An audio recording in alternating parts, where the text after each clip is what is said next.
एक गांव में इच्छाधारी नागिन की एक बहन रहती थी। दिन में वो एक सांप बनकर जंगल में रहती और शाम होते ही एक सुंदर वरदानी में बदल जाती थी। उसी जंगल के पास एक छोटा सा गांव था जिसमें कई लोग रहते थे। उनमें अरुण नाम का एक लड़का था जो रोज उस जंगल से लकड़ी काट कर लाता था। एक दिन अरुण के साथ गांव के कुछ और लोग भी जंगल में लकड़ी काटने गए। काका, हम बहुत अंदर तक आ गए हैं जंगल के, अब हमें लकड़ी काटनी चाहिए। बिल्कुल अंदर आ गए, लेकिन कोई भी सूखी लकड़ी नहीं दिख रही। सूखी लकड़ी ना मिले तो कच्ची क्यों काटे, उससे क्या करेंगे? आप ठीक कहते हैं, लेकिन इससे आगे जाए तो वापस लाने में बहुत दिक्कतें होगी। दिक्कत होगी तो क्या करें, सूखी लकड़ी काटनी ही पड़ेगी, नहीं तो बाजार में नहीं बिकेगी। तो अब सूखी लकड़ी कहाँ मिलेगी? थोड़ा और आगे चले तो शायद वहाँ सूखी लकड़ी मिल सकती है, क्योंकि इतनी दूर कोई कभी आता ही नहीं।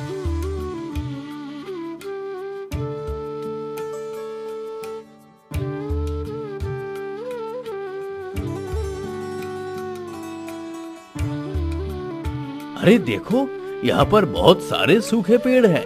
चलो आज के लिए यहीं से लकड़ी काट कर ले चलते हैं। हाँ काका, यहाँ कई सूखे पेड़ हैं, यकीनन कई दिनों की लकड़ी मिलेगी। तो फिर देर किस बात की है, काटना शुरू करो। हाँ, सब शुरू करो।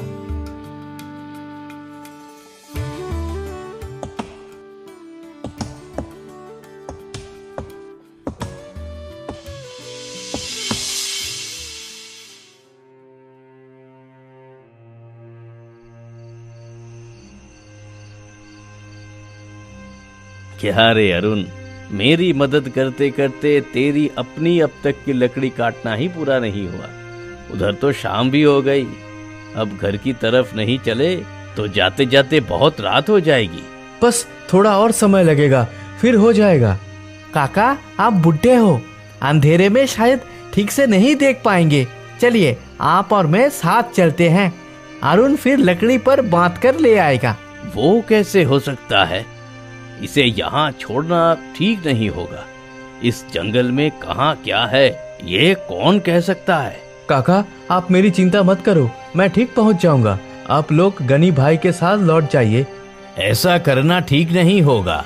मैंने कहा ना, मुझे लेकर चिंता मत करो, मुझे कुछ नहीं होगा। आप लोग घर पहुँच जाइए, मैं आपके पीछे ही आता हूँ। ठीक है, तो जल्दी से सब काम निपटा कर आ जाना, नहीं तो तेरी माँ फिर से चिंता में पड़ जाएगी। हाँ हाँ, मैं समय पर पहुँच जाऊंगा।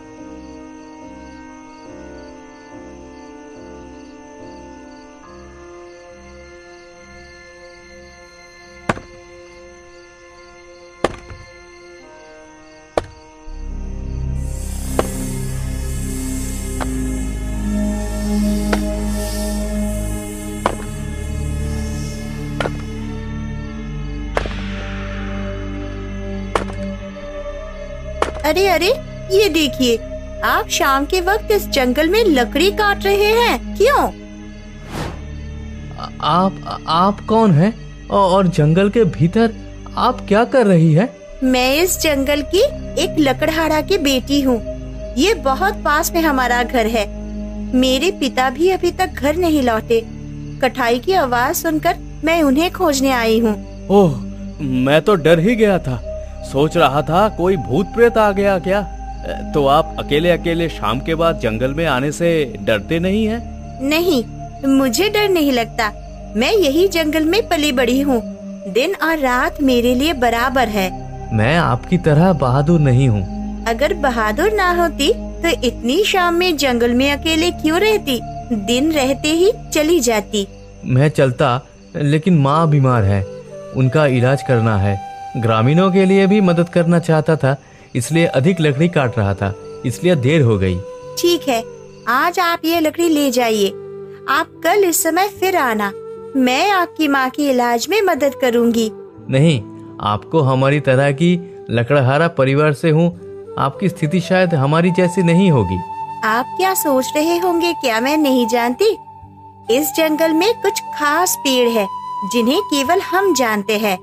इस वजह से हम लकड़हारा होते हुए भी आर्थिक रूप से ठीक रहते हैं। आप बेझिझक कल मिलिएगा मुझसे। ठीक है, मैं आऊंगा। अब मैं चलता हूँ। हाँ, जाओ।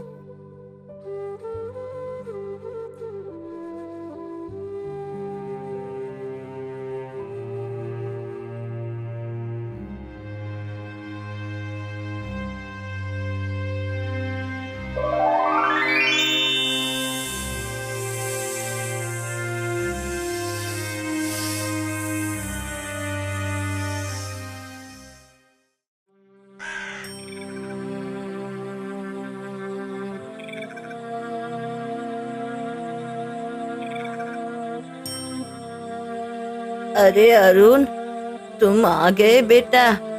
हाँ माँ, आ गया। पर तुम बाहर क्यों? ठीक हो तुम? हाँ, मैं ठीक हूँ।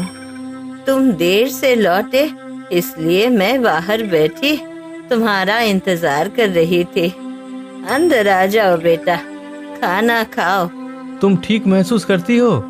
बस बाहर क्यों बैठी हो?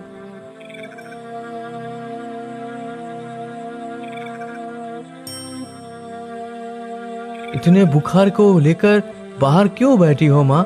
चलो अंदर चलो, बुखार से पूरा शरीर जल रहा है। कुछ नहीं, ये तो हल्का बुखार है, वैसे ही ठीक हो जाएगा। ठीक है, ठीक होने पर फिर काम करो। अब अंदर चलो।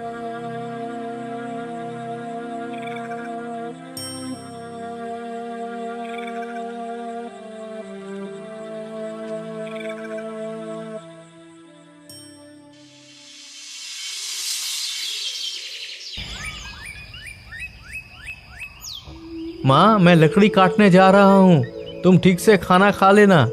बेटा, आज तुम अकेले जा रहे हो? हाँ माँ, अकेला ही जा रहा हूँ। गनी भाई और जब्बर काका बाजार गए हैं। तो ज्यादा देर मत करना बेटा, समय पर वापस आना। माँ, आज फिर थोड़ी देर हो सकती है। एक और व्यक्ति से मिलना था, लेकिन चिंता मत करना, मैं समय पर लौट आऊंगा। उस जंगल में फिर किससे मिलने जा रहे हो?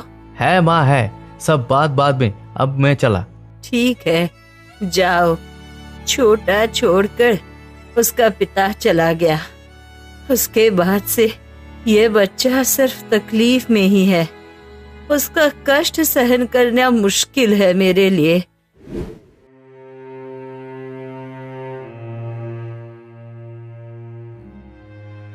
आज मैं अकेले गया, बहुत लकड़ी काटनी थी, फिर उस लड़की से मिलने भी जाना था। काम खत्म होने से पहले मुलाकात कर लेता, लेकिन अब देर है। बिना समय गवाए कटाई शुरू करूं।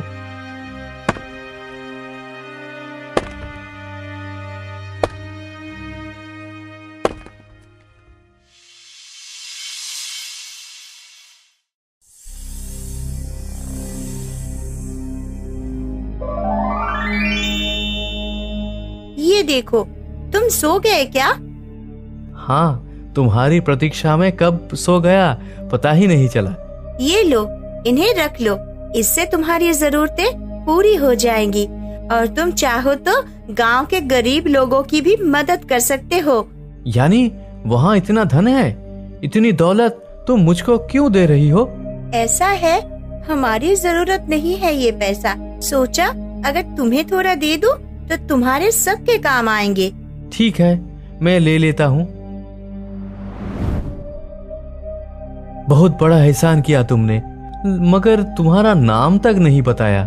नाम सुनोगे तो दोस्ती हो जाएगी। तुमने इतनी मदद की मेरी, क्या मैं तुम्हारा दोस्त नहीं बनूंगा? आज से तुम मेरी मित्र हो। अगर दोस्ती होती है तो दोस्तों से मिलना जरूरी होता है। हाँ, जानता हूँ, और जब दोस्ती की है तो मिलना तो जरूरी है। तो सुनो, मेरा नाम है मालिनी और तुम्हारा नाम? मैं अरुण। वाह, सुंदर नाम है। हाँ, सब कहते हैं नाम बहुत प्यारा है। अब तुम यहीं रहो, मैं चलता हूँ। कल शाम को तुम्हारे साथ मिलूंगा। नहीं नहीं, मैं दिन में नहीं मिल पाऊंगी। मेरे घर वाले मुझे बाहर नहीं निकलने देते। शाम के बाद छुपकर मिलना पड़ेगा। तो फिर ऐसा क्यों? तुम मुझसे छुपकर मिलने आओगी? दोस्त, मैंने तुम्हें दोस्त बनाया है। दोस्त से मिलने में थोड़ी मुश्किल तो चलेगी। ठीक है, कल शाम को मिलूंगा। अब मैं चलता हूँ।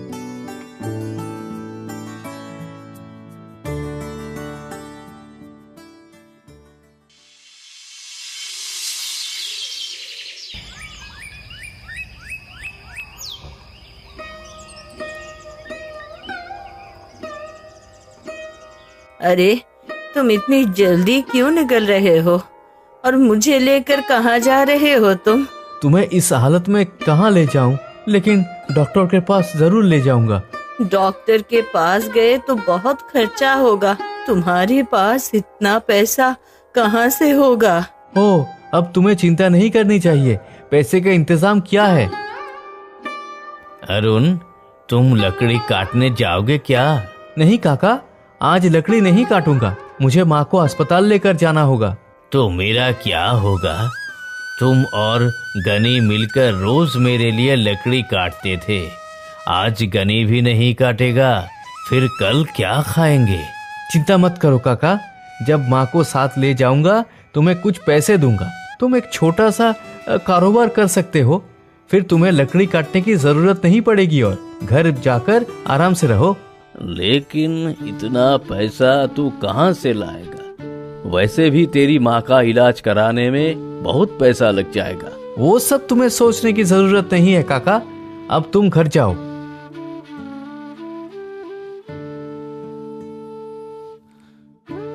अरे अरुण, मुझे सच सच बताओ, इतना पैसा कहाँ से मिला तुम्हें? माँ, मैंने तो आपको बताया था, मेरी एक दोस्त है, उसने मुझे बहुत पैसे दिए। अब हमारी कोई कमी नहीं है। कोई ऐसे दे देता है इतना पैसा? वो तुझे चोरी या डकैती के जरिए तो नहीं देता? नहीं माँ, वो तो एक लड़की है। यानी मतलब तू एक लड़की के साथ दोस्ती करता है और रात को उससे मिलता है? माँ, तुम मुझे गलत मत समझना। सच कहूँ तो मैं उसे पसंद करता हूँ, पर अब तक बोल नहीं पाया। तो फिर देर क्यों कर रहा है रे? जल्दी उस लड़की को अपनी पत्नी बनाकर घर ले आ। ठीक है, समय आने पर जरूर करूँगा। अब चलो, तुम्हें अस्पताल ले चलते हैं। हाँ बेटा, चलो।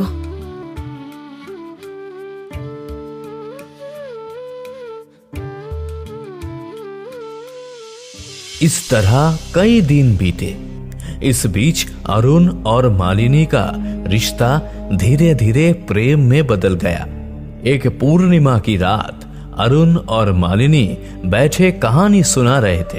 अरुण, अब बहुत देर हो गई है, अब तुम घर लौटो। नहीं, अब घर जाकर देर हो जाएगी। तुम्हें दिन में कभी देखने का मौका ही नहीं मिला। आज पूर्णिमा की चांदनी में तुम्हें दिल भरकर देखूंगा।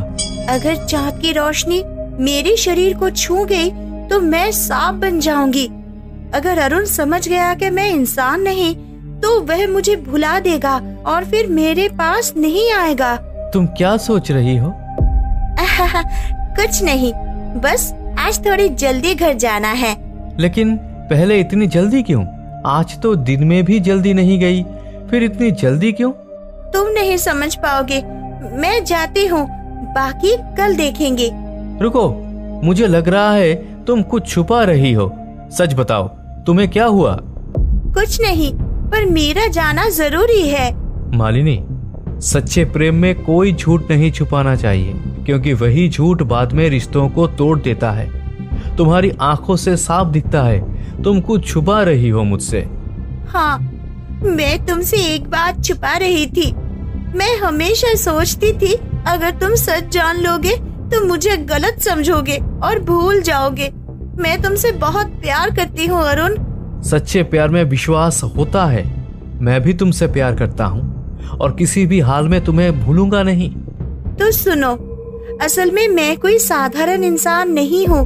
मैं एक इच्छाधारी नागिन हूँ। दिन में मुझे सांप की शक्ल में रहना पड़ता है और जैसे ही सूरज अस्त होता है मैं मानव रूप ले सकती हूँ।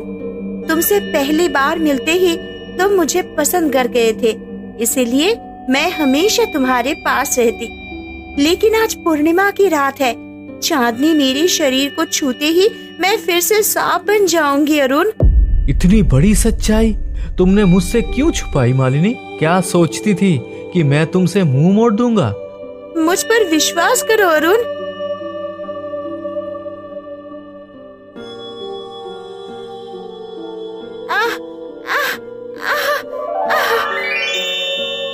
मालिनी, मैं तुम्हारे रूप को नहीं, तुम्हारे मन को पसंद करता हूँ।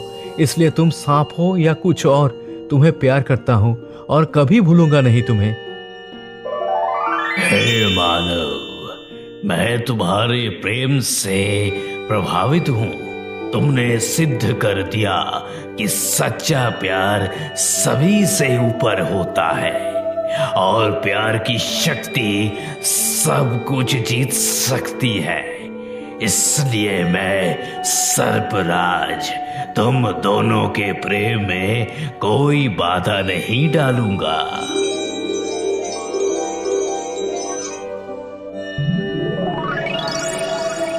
आज से मालिनी कोई इच्छाधारी नागिन नहीं है। आज से वो एक सामान्य लड़की बन गई।